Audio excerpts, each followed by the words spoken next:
La conséquence première, c'est que si nous laissons non finis et non finalisés, alors nous ne savons pas quelle est notre place dans le monde. Alors que les autres animaux, eux, le savent, entre guillemets, si je puis dire, le savent par instinct. Car ils occupent, eux, une place précise dans la hiérarchie des espèces et dans l'écosystème global.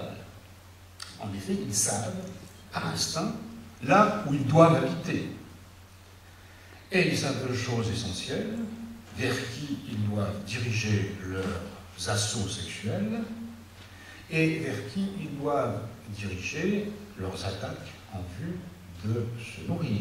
Bref, ils savent qui ils doivent manger et de qui ils doivent se protéger pour éviter d'être dévorés. Or, force est de constater que l'homme n'occupe aucune place spécifique dans cette hiérarchie des espèces. On peut le dire en termes soit plus triviaux, soit plus sartriens, je ne sais pas.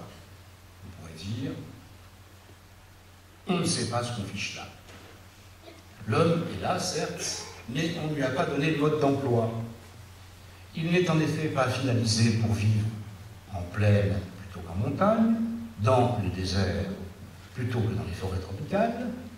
Il n'est pas spécialement adapté à la course, au fuissage, à l'escalade des arbres ou à la vie aux abords des zones aquatiques. Il n'est pas spécialement finalisé pour se nourrir de plantes plutôt que de graines, de vers de terre ou de viande. Il n'est pas davantage finalisé pour attraper des poissons plutôt que du petit gibier, de la grande venaison ou pour la cueillette des produits de la terre.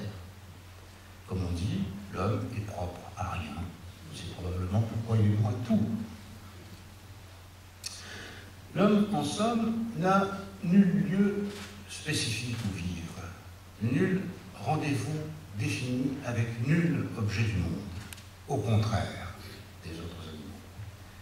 C'est pourquoi non seulement ceux-ci, les animaux, et je veux dire les vrais, les animaux, pas les animaux domestiques, qui sont des animaux pervertis par l'homme.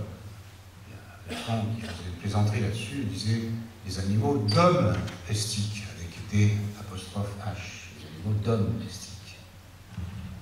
Donc les vrais animaux habitent, eux, l'espace, un lieu dans l'espace. Mais ils habitent aussi parfaitement l'instant.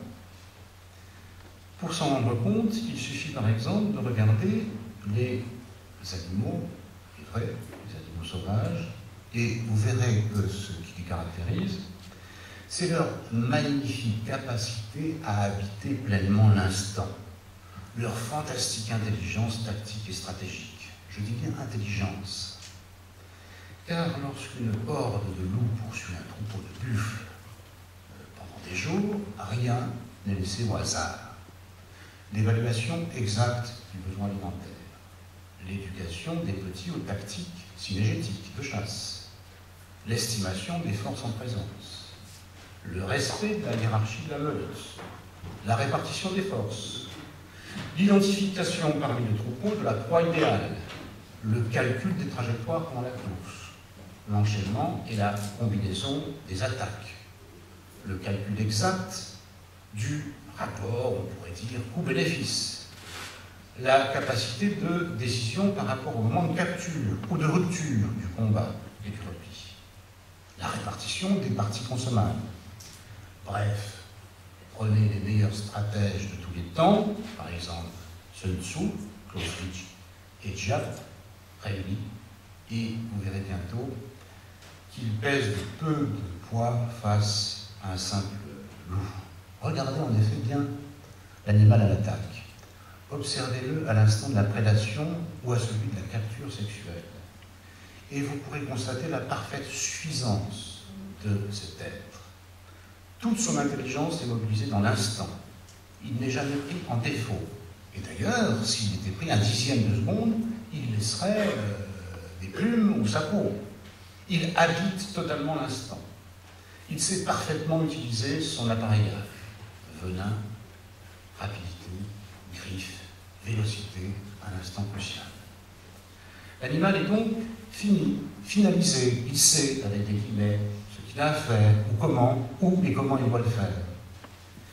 Et quand il a rendez-vous avec son objet, proie ou partenaire, il est tout entier présent dans l'espace-temps de la rencontre, ici même, et pas à côté, sans retard ni avance, intégralement présent dans le présent immédiat de l'instant.